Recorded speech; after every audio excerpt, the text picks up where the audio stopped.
Within the last 10 years, the rates of people reporting depression or anxiety has soared, and during that time, the rise of the selfie really came to be. Yeah, so here to chat with us a little bit more about why this is becoming a bigger problem is our parenting expert, Dr. Sheryl Ziegler. Dr. Ziegler, good morning. Good morning. Okay, talk about how the impact, of selfies can really affect our mental health.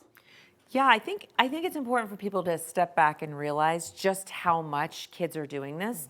So there's one study that says that young women between the ages of 16 to 26 spend 5 hours a week perfecting the selfie. Oh, wow. So that's taking it, that's retaking, that's filtering.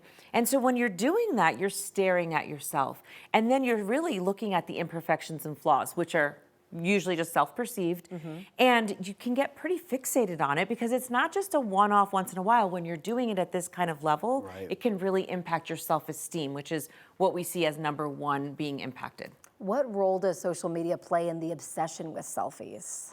Well, it's so reinforcing. Everything from how many people liked it and how many people commented on it, and then people giving you compliments about certain things. And the filters are a really big part of this. So, you can alter everything from your eye color to your skin color to the size of your thighs and hips. And so when you have social media that says, oh, post things, and I will then give you feedback, your followers will give you feedback. For some people, especially when we're talking about young teens and tweens even, they like that. It feels good. People are giving you compliments. They're telling you they like your new haircut or something about you, and it's all about your looks. It's nothing to do with your character or the type of person that you are. Yeah, I remember we went on a little bit of a deeper dive with the filter, and a few weeks ago you said something that I loved and I really took with me, where you're talking about, to challenge yourself, to really look at yourself raw every day. Don't use filters on any pictures you take. Post it. And you're talking about the self-esteem that can help build. It can, because all of a sudden you say, like I can even say for my own daughter, sometimes she'll say, I don't use filters, like very rarely.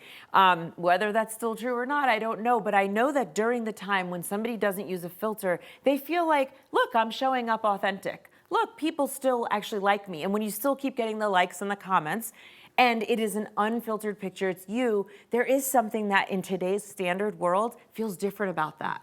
It feels like, wow, I'm so brave. We see celebrities on the covers. That was even years ago, right, of a magazine, and they'd say, no makeup, no filters. I remember, and I remember it because it was a big deal.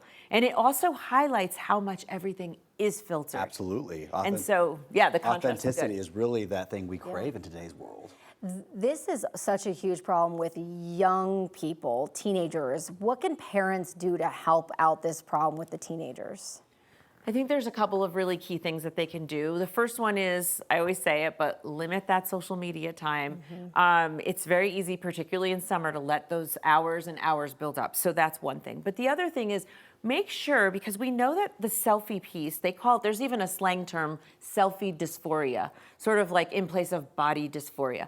And so what you want to do is you want to compliment your kid or make comments about who they are, or the outfit they chose, or you like their jewelry, things about like that they actually can control, not what you were born with genetically and that you want to show off to the world. That part's really important as a parent to do. And I would say the other piece is to just say to them, try to post things that are not filtered. See how that goes. You're beautiful as you are on the inside and out. Just really reinforcing to them, you want to show up as who you are, because sometimes kids talk about it. They'll see someone in person, or they'll talk about them and they'll say, oh, they look nothing like that in person. So talk to your kid about how nice is it to know that at any given time, you just are who you are, and that's perfect and beautiful the way it is. I love that. Great advice for all of us, to be honest. Dr. Ziegler, thank you so much. We appreciate it.